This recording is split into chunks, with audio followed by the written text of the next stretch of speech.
제가 안경이 새로 생겨가지고 이게 빛이 나오면 좀 까매져서 제가 장로님한테 물어보니까 괜찮다 그러네요. 이게 안경이 까마면 간첩인가 뭐 이렇게 생각하시죠.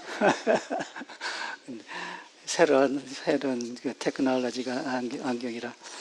제가 지난 안식일에 기도원 사사기 6장을 하고요. 제가 사실 여러분들이 아시는지 모르시는지 모르지만 제가 신약 부분에서 한 번 하면 구약에서 하고 이렇게 교대를 합니다. 왜냐하면 우리가 하나님의 말씀을 이게 이 밸런스 이렇게 딱 균형을 맞추기 위해서 일부러 그렇게 해요.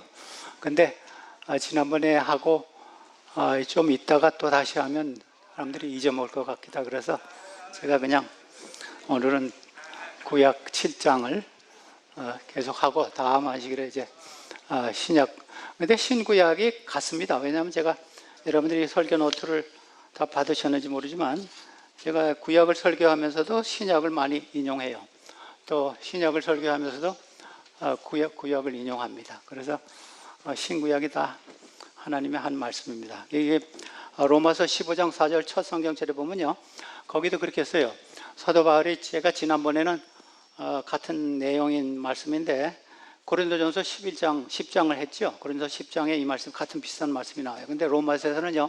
무엇이든지 전에 기록된 바는, 그러니까 구약에 기록된 바는 우리의 교훈을 위하여 기록된 것이, 우리의 교훈을 위해서 구약이 기록되어 있다 그랬습니다. 그러니까 성경 말씀, 그때는 신약이 없었으니까 우리로 하여금 인내로 이 구약의 말씀을 연구하면 여러분들이 우리에게 참 인내가 필요하다 이게 생각이 됩니다. 그 다음에 무엇을 주냐면요, 성경의 위로로 소망을 줍니다. 그래서 교훈을 주고 위로가 되고 소망이 됩니다. 그리고 그래서 우리가 인내하게 돼요.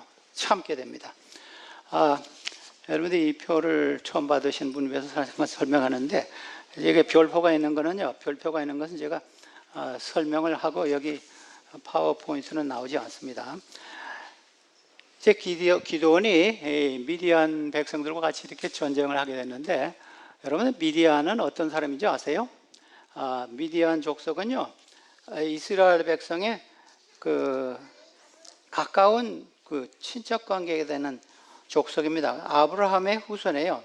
창세기 25장 1절부터 4절에 보면요, 아브라함의 그 후처 그둘라에서 미디안 족속이 나왔습니다. 그래서 참 이게 재미있는 사실이에요. 이스라엘 백성들을 괴롭히는 민족들이 다 친척 관계가 있는 족속들입니다. 모압과 암몬과 미디안과. 그래서 오늘 여러분들에게 말씀드리는 것이요, 우리 말세에 좀 관계되는 굉장히 많습니다. 종말론적인 이야기가 많은데, 우리가 어려운 일을 당할 때 우리를 가장 괴롭히는 사람들이, 가까이 있는 사람들이 우리를 많이 괴롭힐 거예요. 그래서 이스라엘 백성들하고 항상 전쟁하는 나라들이요, 다 에돔 형제 하나, 그 다음에 모압, 암몬, 롯의 후손 아니에요. 그 다음에 이 미디안, 아브라함의 후처 그둘라. 그래서 아브라함이 참 그게 잘못했습니다. 그래서 그 아브라함의 후처 그둘라의 후손이라 그랬습니다. 그래서 하나님께서 이제 미디안을, 이 기드온을 부르시고 이제 7장 1절에 보면 이제 전쟁이 시작합니다. 6장에서 하나님께서 큰 용사여 그랬습니다. 겁이 많은 기드온에게 용사라 그랬습니다. 그래서 7장에서는 참으로 이 용사가 됩니다. 여룻바알이에요. 그러니까 기드온의 그 별명이 여룻바알입니다. 여룻바알은 바알로 하여금 네 자신이 옹호하게 하라. Let Baal defend yourself. 그런 뜻이에요. 바알로 하여금. 그러니까 바알이 자기를 쳐부시는데도 꼼짝도 못했어요. 그래서 사람들이 기드온을 여룻바알이라는 별명을 지었습니다. 여룻바알이라 하는 기드온과 그를 따르는 모든 백성들이 일찍 일어나 하룻샘 곁에 진을 쳤고 미디안의 진영은 그들의 북쪽이여 모래산 앞 골짜기에 있다. 이 모래라는 것은 지명입니다. 흙과 모래가 아니고 지명. 기드온이 미디안 사람들은 모래산 언덕에 있고, 이 기도는 이 남쪽에 있었습니다. 그래서 이제 전쟁이 시작되는 겁니다. 근데 이제 이 사람들이요, 7장 그 다음 절에 보면요, 하나님께서 이 기드온의 군사들이 너무 많다는 겁니다. 그래서 3만 2천 명이 왔는데 자기의 지파나 여러 가지 북쪽에 있는 지파에서 많이 왔는데 3만 2천 명이 와서 너무 많다. 왜냐하면 이렇게 많은 사람들로 하여금 전쟁을 해서 이기면 우리가 이겼다 그럴까 하니까 너무 많으니까 이제 하나님께서 이제 추리시는 겁니다. 남은 백성들을 추리시는 것과 같이. 그래서 그 다음 절에 보면요, 이제 너는 백성의 귀에 외쳐 이르기를 누구든지 두려워 떠는 자는 길르앗산을 떠나 돌아가라 하시니 이에 돌아간 자가 2만 2천 명이요 남은 자가 10,000명이더라 그랬습니다. 그래서 3만 2천 명에서 3분의 2 이상이 돌아갔습니다. 그래서 하나님께서 이제 시험하시는 겁니다. 근데 신명기에 보면요, 신명기 20장에 보면요, 이스라엘이 전쟁할 때 하나님께서 이렇게 하라 그랬습니다. 4가지 그 조건을 세워서 4가지 조건에 해당하는 사람은 다 돌아가라 그랬어요. 첫째는 두려워하는 사람도 돌아가라 그랬어요. 새 집을 지은 사람도 돌아가라 그랬어요. 왜냐하면 새 집을 짓고 전사하면 다른 사람이 살기 때문에. 그 다음에 약혼한 사람도 돌아가라 그랬습니다. 왜냐하면 약혼해가지고 죽으면 다른 사람이 결혼하니까. 하나님이 참 공평하신 하나님이에요. 그 다음에 포도원을 짓고 따먹지 못한 사람도 돌아가라 그랬습니다. 죽으면 다른 사람이 포도원 따먹으니까. 그 다음에 마지막으로 신명기 20장 8절에 보면요, 책임자들은, 장교들은 백성들에게 말하여 이를 두려워서 마음이 허약한 자가 있느냐? 그도 집으로 돌아갈지니 이는 그의 형제들의 마음도 그의 마음과 같이 낙심하게 될게 하느라. 그래서 전쟁할 때 두려워하는 사람이 있으면 아주 좋지 않습니다. 왜냐하면 사기가 떨어져요. 옆에 사람도 사기가 떨어집니다. 그래서 무서워하는 사람들 다 가라 그랬습니다. 그래서 이 원칙에 의해서 하나님께서 두려워하는 사람들은 다 가라. 그 다음 주에는 10,000명이 남았습니다. 근데 10,000명이 남았는데 3분의 2 이상이 돌아가는데 이 10,000명도 하나님께서 너무 많다 그랬어요. 근데 기드온과 그 군사들이 볼 때는요, 그 미디안 사람들이요 너무 많아요. 바다의 모래와 같이 많다 그랬어요. 8장에 보면요 정확한 숫자가 나옵니다. 13만 5천이에요. 근데 13만 5천하고 10,000명하고 전쟁하는데 하나님께서 10,000명도 많다 그랬어요. 그래서 하나님께서 또 테스트를 하십니다. 그래서 참 하나님의 군대는요, 우리가 하나님의 군대입니다. 하나님 우리 군인이에요. 믿는 사람들하고 군병 같으니 그러잖아요. 지원제입니까? 징병제입니까? 징병제 아니에요. 우리 한국은 징병제지요. 드래프트 하지요. 미국은 지원제, 볼런티어. 하나님의 군대는요, 지원제입니다. 그래서 강제로 끌어오진 않습니다. 그래서 이제 하나님께서 너무 많으니까 내가 2차 시험을 하겠다. 그래서 물 테스트였습니다. 물 테스트. 워터 테스트, 심플. 여러분들, 하나님께서는요, 참 재밌어요.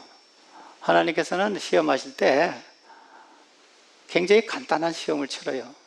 그래서 거기서 하나님께서 참인가 거짓인가를 찾아내십니다. 그래서 물가로 와서 물을 먹으라. 7장 6절에 보니까 그렇게 나옵니다. 손으로 움켜 입에 대고 핥는 자의 수는 300명. 그 절에 보면요, 개라는 말로도 나와요. 그 외의 백성들의 무릎은 다 물고, 그러니까 9,700명은 물을 이렇게 끓고 물을 먹었습니다. 근데 300명은 물을 이렇게 해가지고 떠서 먹으면서 앞을 미디안 적군을 보면서 물을 먹었습니다. 그러니까 굉장히 적은 숫자만이 이 시험에 합격했어요. 여러분, 행동 하나를 보면요, 그 사람을 알 수 있는 거 아세요? 어떤 때는요, 어떤 사람이 입사 시험을 보러 가는데 떨어졌어요.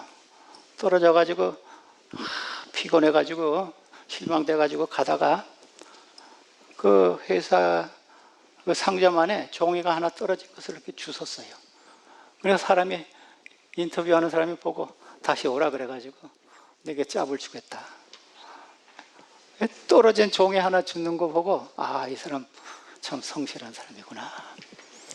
그러니까 이 손으로 물을 먹는 사람들은요, 항상 준비되는 사람입니다. 지금 미디안 적군이 언제 쳐들어올지 모르니까 무릎을 꿇고 먹으면 땅을 보잖아요. 시선이 다른 데로 가는 거예요. 이렇게 먹으면서 적군을 향해서 보는 겁니다. 그래서 열심히 있는 사람이고 항상 준비된 사람이고, 언제 적군이 우리를 향해서 올지를 주시하면서 물을 먹는데도 그것을 생각하는, 전투를 위해 준비된 300명입니다. 이 300명은요, 남은 무리를 상징합니다. 마지막 때. 여러분, 남은 무리라는 말씀 들어보셨어요? 그래서 9,700명은 돌아가고 300명만 남았습니다. 그래서 이제 예수님께서 이 재림에 대한 이야기를 하시면서도요, 누가복음 21장에도 나오고 마태복음 44장에도 나오는데 이런 말씀하셨어요.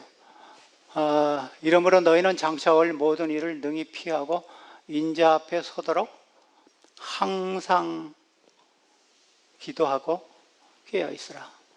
근데 항상이란 말이 참, 여러분들 조심하세요. 항상. Be always on the watch. 항상 깨어서. 그래서 300명은요, 항상. 마태복음 24장 44절에는요, 준비하고 있으라 그랬어요. 준비하라가 아닙니다. 여러분, 준비하고 있으라 하고 준비하라하고 큰 차이입니다. Be ready 그랬죠? Getting ready 그러지 않았어요. Be ready. 준비하고 있으라. 우리 말세를 만난 우리 재림 신도, 재림을 기다리는 재림 신도들, 우리가 이런 태도를 가져야 돼요. 항상 기도하고 깨어 있으라. 근데 그 다음 절 7장 8절, 사사기 7장 8절에 보면요, 이에 백성의 양식과 나팔을 쏘는, 양식은 돌아간 사람들의 그 남겨둔 음식이나 이런 겁니다. 기드온이 이스라엘 모든 백성을 각각 그의 장목으로 돌려보내고 300명은 머물게 하니라. 미디안 진영은 그 아래 골짜기 가운데 있었더라. 근데 여러분, 우리나라라면은 이게 정확하게 번역은 되지 않았습니다. 약간의 의미는 있지만, 기드온이 300명을 머물게 하니라, 이 뜻은 무슨 뜻이냐면요, 여러분 한번 생각해 보세요.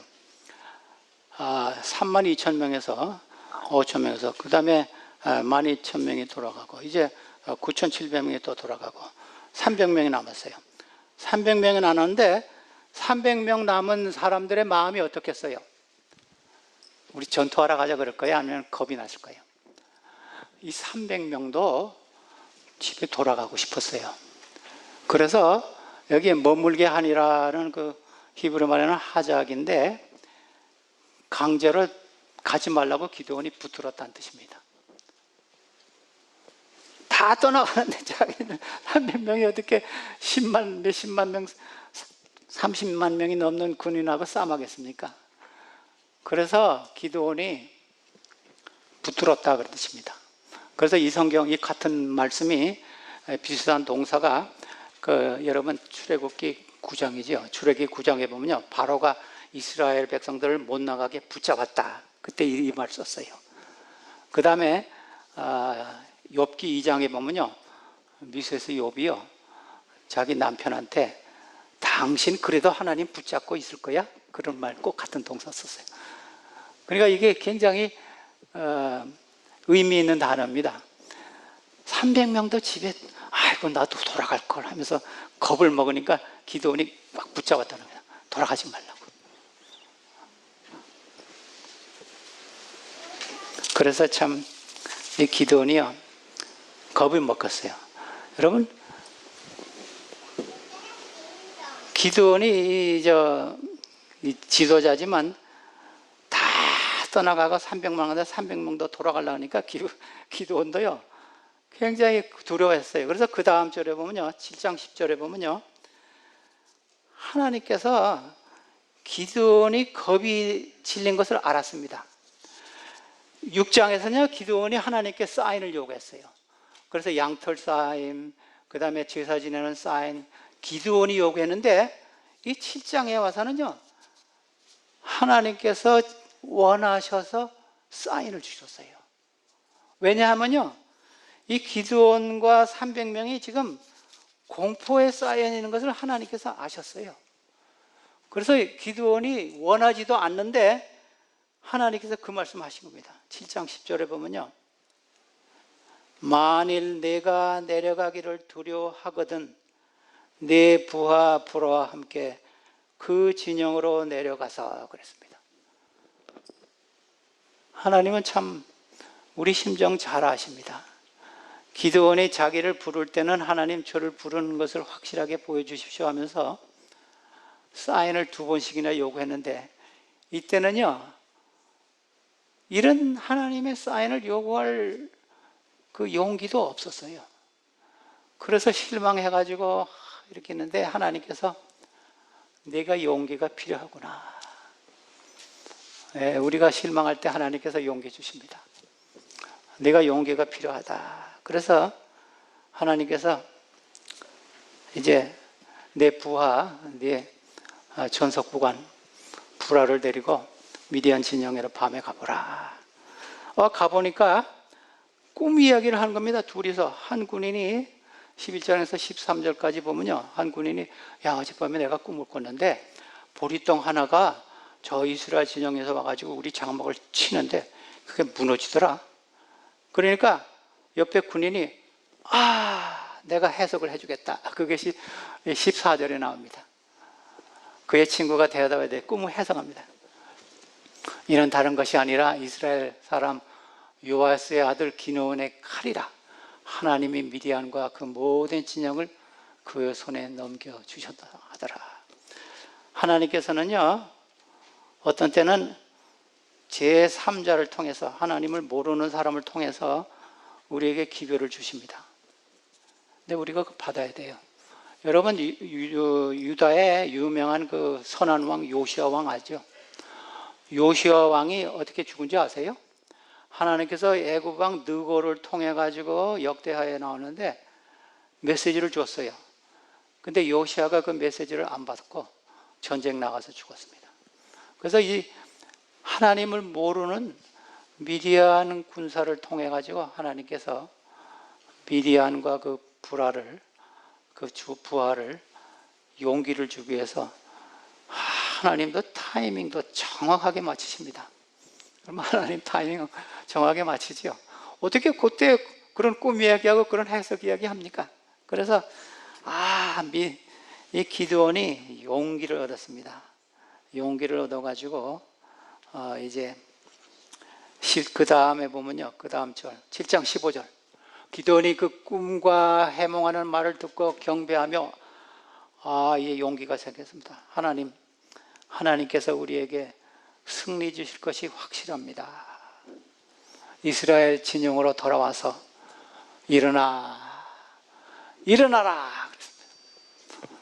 여호와께서 미디안과 그 모든 진영을 너희 손에 넘겨 주셨다 그랬습니다. 그래서 이미 넘겨 주셨으니까 이게 과거로 나옵니다. 미래로는 넘겨 주실 것이다 아니고 넘겨 주셨다. 여러분 이야기할 때도요 이렇게 하세요. 내가 만일 하늘에 가면 누구를 찾아보겠다 그렇게 하지 마세요. 하늘에 가서 누구를 찾아보겠다 그렇게 하세요. 큰 차이가 납니다.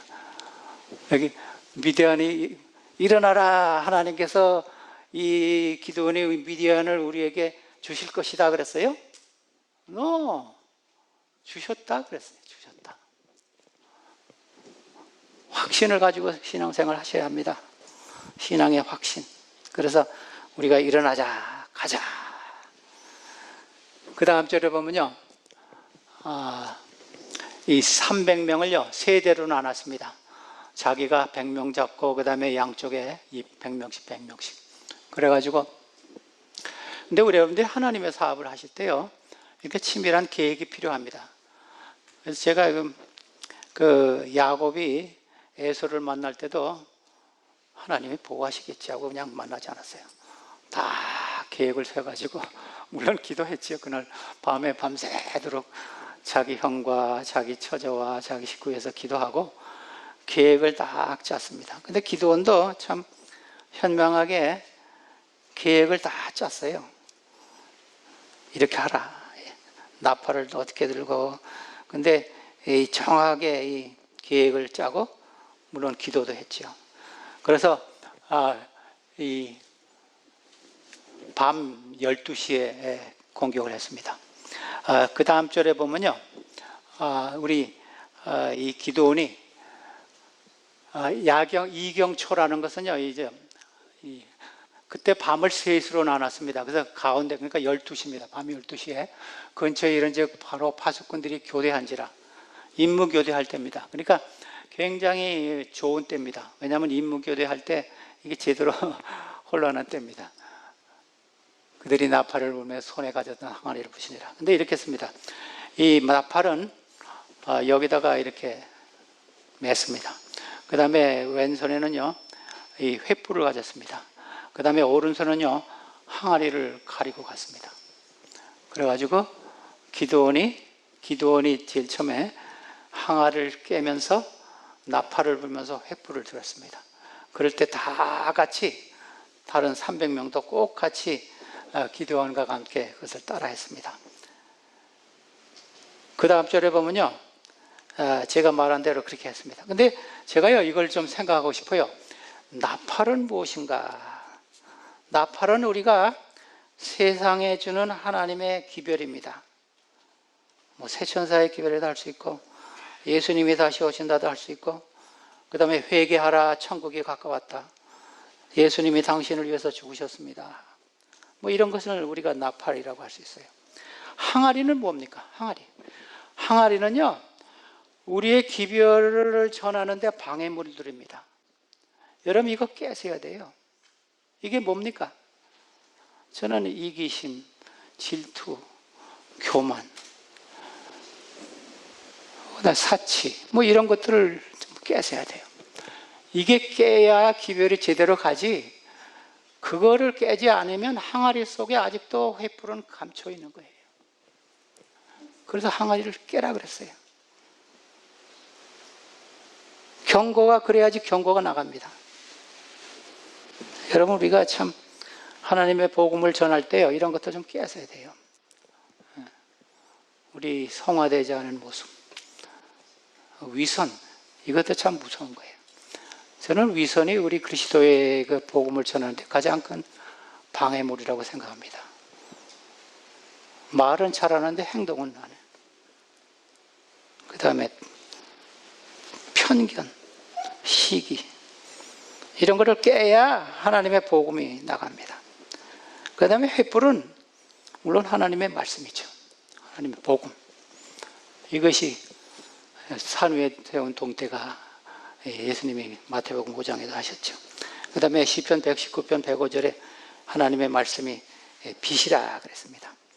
그래서 이 7장 21절, 22절, 23절, 25절은 완전 승리했습니다. 그래서 나머지 소수가 그 에덴 그 동쪽으로 막 도망갔습니다. 그래서 기드온이 에브라임이나 다른 그 지파 사람들을 막 불러가지고 그 사람들을 쫓아가게 했습니다. 그것이 그래서 두 장군도 마지막 절에 보면 죽었습니다.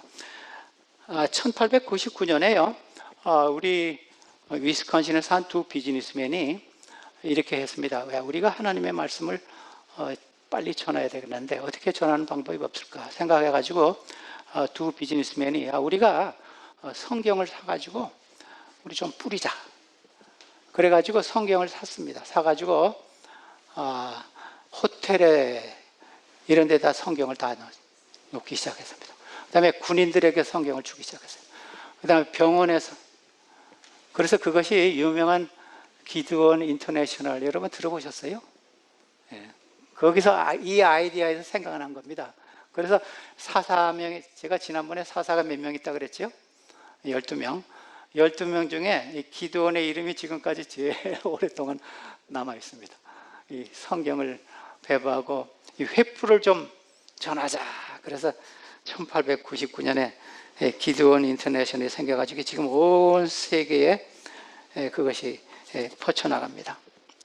근데요, 여기 하나님과 기드온의 칼이라 그랬습니다. 제가 이 말씀을 생각하면서 무슨 생각을 했냐면요, 우리 그 다음 성경절은요, 여기 타이핑 에러가 있는데 베드로후서 1장 12절입니다. 베드로후서 1장 12절에 보면 이런 말씀이 있습니다. 베드로가요, 그러므로 비록 너희가 이것을 알고 현재의 진리에 굳게 서 있을지라도 너희가 항상 그것을 기억하게 하는 일에 내가 게으르지 아니하리라 그랬어요. 여기 현재의 진리, 현대 진리, present truth라고 그랬어요. 이게 무슨 의미입니까? 현대 진리. 여러분, 우리 각 시대마다요, 하나님의 메시지가 조금씩 다릅니다. 제가 예를 들을까요? 아담과 해와에게 주신 메시지는 뭐였습니까? 생명나무만 따먹어라. 선악과는 먹지 말라. 이게 아담과 해와에게 준 현대 진리입니다. 노아에게는 무슨 메시지 주었어요?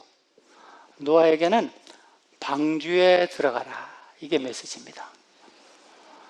예, 이스라엘 백성들에게는 너희가 제사를 지나면서 앞으로 올 메시아를 생각하라. 이게 그 당시 현대 진리였습니다. 소돔과 고모라는 도망가라. 그것이 그 메시지입니다. 예, 시대마다 메시지가 다 달라요. 예수님이 오셨었던 신약 시대는요, 예수님이 우리의 메시아다. 이것이 그 당시 현대 진리였습니다. 사도 시대 예수님이 풍성하신 이후에는 부활하신 예수님이 가장 적절한 현대 진리였어요. 그 다음에 루터 당시에는 믿음으로 말미암는 의다. 성경만이 최고다. 솔라 스크립처라고 그러죠. 성경만이 유일한 판단이다. 이가 두 가지가 현대 진리였습니다. 기드온의 현대 진리는요, 여호와와 기드온의 칼이라. 제가 여러분들에게 한번 질문했어요. 우리의 현대 진리는 무엇입니까? 저는요 203장을 좋아하는데 무슨 참이죠? 나팔을 들어서 크게 불라. 그 다음에 뭐예요? 주 예수 다시 오네. 이것이 우리 현대 진리입니다. 물론 십자가니 구속이니 이것도 진리지만 이거는 좀 지나갔어요. 우리 사는 현 세대는요, 재림, 이게 현대 진리입니다. 또 무엇이 현대 진리입니까? 예수님이 지금 무엇 하시는가? 하늘 성소에 가서 부활하시고 하늘에 가서 지금 예수님이 무엇 하시는가? 우리를 위해서 중보하신다. 이것이 현대 진리입니다. 그래서 시대마다 조금씩 진리는 변하지 않지만 시대마다 주는 중요한 메시지가 따로 있습니다. 그래서 우리는요, 참 이 예수님의 재림, 그 다음에 예수님의 중보사업, 이것이 우리에게 적절한 현대 진리입니다. 사사기 8장에 보면요, 완전 승리가 나옵니다. 왜냐하면 8장 10절에 13만 5천 명에서 12만 명이 죽었습니다. 12만 명이 죽고 1만 5천 명이 남았습니다. 이 세바와 살무나는 미디안의 왕입니다. 갈고리 있는데 동방사람의 모든 군대 중 칼든 자 12만 명이 죽었고 나머지 1만 5천 명은 도망갔습니다. 근데 그 다음 절에 보면요, 12절에 보면요, 그 나머지 2만 5천, 15만 5천 명도 완전히 죽었습니다. 두 왕과 함께 다 죽었어요. 그래서 제가 13만 5천하고 300명하고 이렇게 따져보니까 450대 1입니다.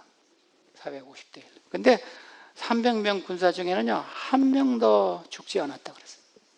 그래서 이 이스라엘 백성들이 이것은 참으로 하나님께서 주신 승리다 이렇게 깨달았어요. 만일 처음에 온 이스라엘 백성들이 와서 전쟁할 때 가서 싸움했으면 자기네들이 이겼다고 하겠지만 하나님께서 주신 구원은요, 전적으로 하나님의 크레딧입니다. 우리는 기여할 게 아무도 없어요. 이 기드온의 전쟁에서 근데 제가요, 아까 우리 이 사사기 6장 7장 이것이요, 우리 마지막 세대에 굉장히 유사하게 전개된다 그랬죠. 여러분 데살로니가전서 4장 16절 보십시다. 거기 보면요, 주께서 호령과 큰 소리, 천사장의 소리와 하나님의 뭘로? 나팔 소리로 친히 하늘로부터 강림하시리니 그리스도 안에서 죽은 자들이 먼저 일어나고. 그래서 제가 이 사사기 7장 광경과 이 예수님의 재림이 아주 유사해요. 나팔이 나고 소리가 나고 그 다음에 빛이 나고, 예수님 오실 때 동에서 서해가 빛이 번쩍하는 것 같이 번쩍하겠다 그러면 들어보셨죠? 마태복음 24장에. 그래서 나팔 소리, 큰 천지가 진동하는 소리, 그 다음에 빛이 나고, 그래서 아주 유사합니다. 근데 오늘 우리 성경 말씀, 성경 봉독 그거 전에 사무엘상 14장 6절은요, 요나단이 한 말인데, 이런 말씀, 요나단이 자기 무기를 든 소년에게 이르되 우리가 이 할례 받던 자들에게로 건너가자. 여호와께서 우리를 위하여 일하실까 하노라. 여호와의 구원은 사람이 많고 적음에 달려있지 아니하리라. 그래서 이 요나단이 참 이 적군을 탐지하면서 자기 병기든 자에게 이런 말씀했습니다.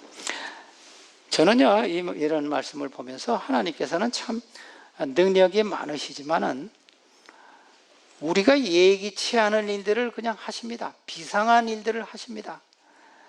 그래서 300명으로 하여금 이런 많은 군사를, 13만 5천 명이나 되는 군사를 물리칠 수 있고, 당나귀도 말을 하게 하고, 바위에서 물이 나오기도 하고, 하늘에서 비같이 만나를 내리기도 하고, 까마귀가 음식을 가져오기도 하고, 생선 입에서 동전이 나오기도 합니다. 그래서 하나님께서는 능력도 많으시지만은 필요하면요, 우리가 예기치 않을 때 이런 일들을 해주시는 하나님입니다. 제가 이 사사기 7장과 8장이 마지막 세대를 사는 우리 남은 무리에게 굉장히 관계되는 말씀이라 그랬는데, 아까 우리 집사님께서 사사기 8장 23절 읽었는데, 이 전쟁을 하고 돌아오니까요, 이 백성들이요, 기드온에게 무슨 말 했냐면요, 기드온, 당신 우리 왕 좀 되십시오. 왕. 이 300명 가지고 그런 많은 사람을 이겼으니까 왕이 됐으면 좋겠습니다. 그러니까 뭐라 그랬어요? 기드온이 그들에게 이르되 내가 너희를 다스리지 아니하겠고 나의 아들도 너희를 다스리지 아니하고 여호와께서 너희를 친히 다루시겠다. 제가 지난 안식일에 기드온의 가장 큰 특징 중에 하나가 겸손함이라고 해서 겸손함. 근데 어떤 겸손한 사람도요, 어떤 무슨 일이 생겨가지고 약간 높아지면요, 우쭐해가지고요, 내가 뭐가 된다. 그런 사람 제가 많이 봤어요. 근데 기드온은요, 이런 큰 전쟁에서 승리한 다음에 백성들이 왕 하십시오. 아마 기드온이 왕 하려고 그랬으면요, 사울이 초대 왕이 아니고 기드온이 제1대 왕이 됐었어요. 근데 기드온이 뭐라 그랬어요? 아니다. 나도 왕이 되기 싫고 우리 아들도 왕이 안 되고 하나님께서 친히 너희를 다스리겠다. 이것이 기드온과 300명은요 남은 무리를 상징하는 특징입니다. 그래서 재림의 광경이 나오잖아요. 그래서 끝까지 승리하는 자들은요, 특징 중에 하나가요, 끝까지 하나님 앞에 겸손한, 마음이 온유하고 참 마음이 가난한 사람입니다.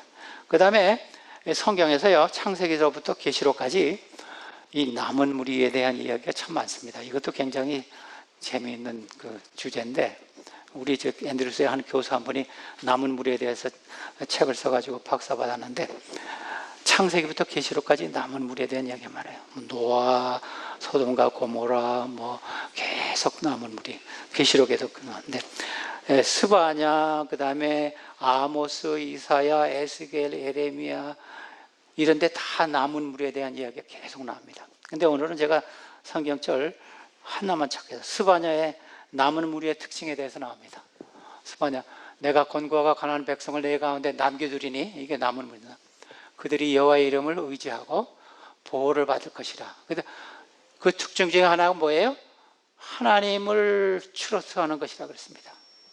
이스라엘의 남은 자는, 그 다음에 세 번째는 악을 행하지 아니하고 거짓말하지 아니하고 입에 거짓된 혀가 없고, 이런 사람들입니다. 그래서 여기 뭐라 그랬어요? 처음에 겸손하고, 여기서는 참 하나님께서 악을 행하지 않고 거짓말하지 않고, 이걸 두 번 강조했습니다. 그 다음에 계시록에도 제가 말했듯이 이 남은 물에 대한 이야기가 여러 번 나오는데, 제가 성경절 12장 17절에 보면요, 용이 여자에게 분노하여 돌아가서 여자의 남은 자손 하나님의 계명을 지키며 예수의 증거를 가진 자들과 더불어 싸우려고 바다 모래에 섰더라. 그래서 여기 제가 7가지 남은 무리의 특징을 얘기했습니다. 겸손하고 하나님을 의지하고 악을 행하지 아니하고 거짓말하지 않고 깨끗한 혀를 가지고 하나님의 계명을 지키고 예수의 증거, 아니면 예수의 믿음, 아니면 예수께서 주시는 예언의 영 가진 7가지 특징을 가진 자가 기드온의 300명 군사같이 하나님의 구원을 받은 자라 그랬습니다. 여러분들이 이 남은 무리에 속하셔서 끝까지 주님을 의지함으로 참 승리하시는 우리 사람다운 노르스베 교로 교우 되시를 간절히 바라는 바입니다. 아멘. 아멘.